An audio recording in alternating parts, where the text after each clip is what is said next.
क्योंकि आज भी मजदूरों की मौत देखते हैं जहाँ भी जाते हैं पीड़ा होता है। 50,000, 60,000, 80,000, 90,000, 2 लाख, 4 लाख, 6 लाख, 7 लाख, इस प्रकार से जैसे मोल भाव होता है। किसी मार्केट में किसी चीज का, किसी वस्तु का मोल भाव होता है। ऑस्ट्रेलिया की कंपनी है, इतना पैसा है उनके पास, सीधा मैनेजमेंट टेलीफोनिक करती है कि हम अपनी ओर से 20 लाख की घोषणा करते हैं, आप लोग किसी भी प्रकार का आंदोलन मत कीजिए।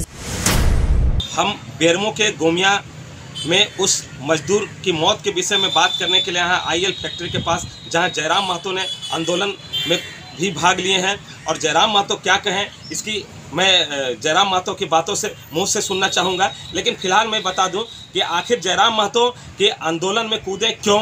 जयराम महतो की एक ही कहना है कि लगातार आंदोलन मजदूरों को जीवन भर आंदोलन में ही बीत जाती है, कभी यहाँ आंदोलन कभी वहाँ आंदोलन। आखिर ऐसा नीति क्यों? आंदोलन के एक दिशा तय होना चाहिए, जो मृतक की मुआवजा है मृतक की मुआवजा होना चाहिए।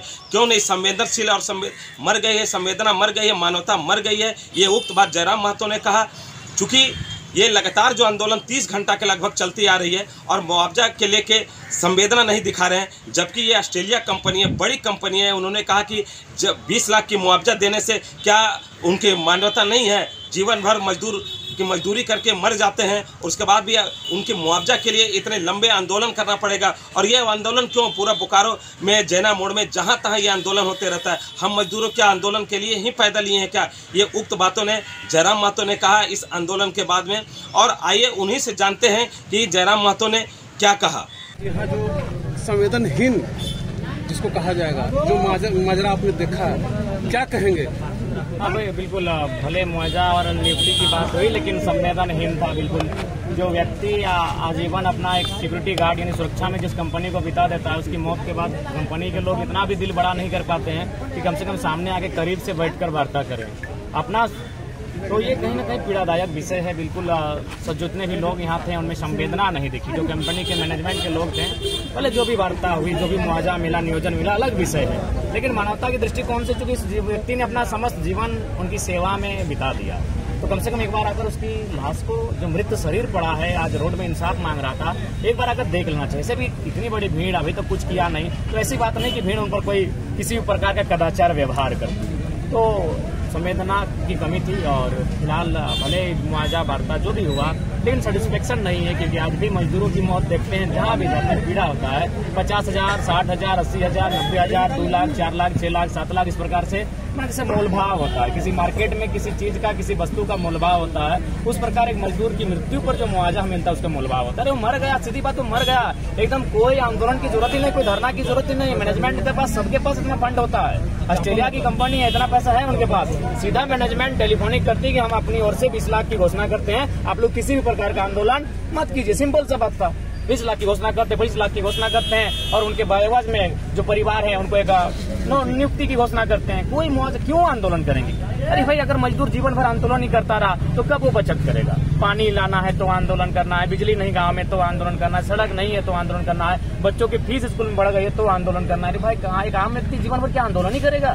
या फिर उसको कभी घर में बैठकर 2-4 रुपए का संग्रह करेगा, या परिवार के साथ कभी समय भी बिता पाएगा? आज तो देख रहे हैं जहाँ भी, ये कोई गोमिया नया चीज नहीं है। डीवीसी में आंदोलन हो रहा है, कोयला के खदानों में आंदोलन हो रहा है, हर जगह विस्थापित कटवार की सड़कों पे आंदोलन हो रहा है, बोकारो के प्रखंड में आंदोलन हो रहा है। कहाँ जाएंगे आम में? क्या निर्णय निकला? प्रबंधन के साथ भी आपने वार्ता किया, क्या लगा? आप वार्ता से क्या जाने, क्या देखिए वार्ता से तो देखिए हमारे पास बहुत तर्क था। बिल्कुल हमारे सवालों का लगभग उनके पास कहीं ना कहीं वही रटाया आंसर था, हम ये वो दिस दैट, और लगातार वो मजदूर की रूल्स की बात कर रहे हैं, जबकि रूल्स तो कंपनी को ही फॉलो करना पड़ता है। आज के टाइम में कंपनियां कहाँ रूल्स फॉलो करती है? तो वार्ता से एक चीज सबसे खास बात सामने आई कि यदि अगर पॉलिटिकल लीडर इन्वॉल्व हो जाते हैं तो मेरा लगता है कि वो अपने आप को साख का विषय मान लेते हैं कि भाई अगर उनकी इन्वॉल्वमेंट हो चुकी है और अगर फिर वार्ता में कुछ ज़्यादा अंतर हो जाएगा तो उनकी साख पर ठेस पहुंचती है। तो ऐसे में थोड़ा सा कहीं ना कहीं पॉलिटिकल लीडर को चाहिए कि नए लीडर को आने की आवश्यकता ही नहीं है। क्षेत्र आपका है, एक उचित मुआवजा का बात कर दीजिए, टेलीफोनिक माध्यम से ही हो जाएगा और इतनी आपकी शक्ति है। लेकिन चूंकि आप लोग अगर निजी स्वार्थ की पूर्ति करेंगे तो जाहिर सी बात है कंपनी आपको अपने इशारे पर रखेंगे ही। तो अगर ये चीज़ें हमारे पॉलिटिकल लीडर लोग समझेंगे तो मुझे लगता है आंदोलन धरने की आवश्यकता नहीं पड़ेगी। क्या मुआवजा प्रभावित हुई है क्या उन लोगों के आने से? हाँ बिल्कुल, मुआवजा प्रभावित होगी। जयराम दा, आखिरी सवाल, 24 का क्या तैयारी होगा आपका? 24 का तैयारी होगा, जनता आप देख ही रही है, किसी की नहीं सुनी जा रही है तो मोल भाव होने के बाद तो 24 की तैयारी जोरदार होगी। बेरमो के गोमिया से आईएल के पास से सहयोगी विजय कुमार के साथ मनोज कुमार 22। वेलकम टू चाचा मामा दंगल।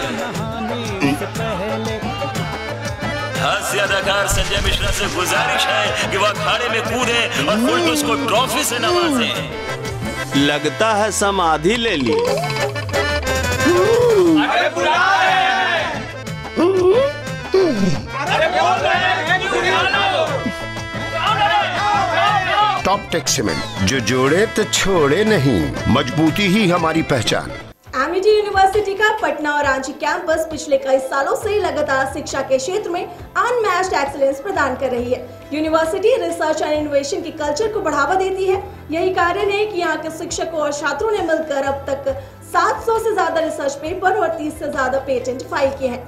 यही नहीं, यहाँ के फैकल्टीज और स्टूडेंट ने 50 से अधिक किताबें पब्लिश की हैं। यूनिवर्सिटी के दोनों ही कैंपस में स्टूडेंट को कॉर्पोरेट प्लेसमेंट प्रोसेस को क्रैक करने के लिए ट्रेनिंग दी जाती है और इसलिए एमिटी यूनिवर्सिटी अपनी स्थापना से ही देश विदेश के कई जानी मानी मल्टीनेशनल कंपनीज जैसे Amazon, Accenture, JP Morgan, GPT, TCS, Wipro, ITC, federal bank, Hindustan Unilever जैसे 180 रेप्यूटेड कंपनीज के लिए रिक्रूटमेंट की प्रेफर्ड चॉइस बन गई है। यही वजह है कि आयुष कुमार को जेपीटी कंपनी लिमिटेड में 24 लाख, जान निसार अख्तर को अमेज़न से 30 लाख और देव नरूला को ह्यूमन होल्डिंग कंपनी लिमिटेड में 44.5 लाख का पैकेज मिला।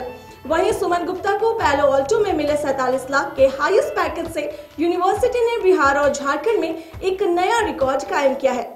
Complete solution institute for bright future IIT JEE NEET की तैयारी के लिए फाउंडेशन प्रोग्राम, क्लास 8 से 12 तक की तैयारी, NTSC, olympiads, KVPY and board exams. Tension नहीं लो, CSI आओ। Complete solution institute near DPS school behind carnival banquet hall, डिपडी बाईपास रोड, रांची।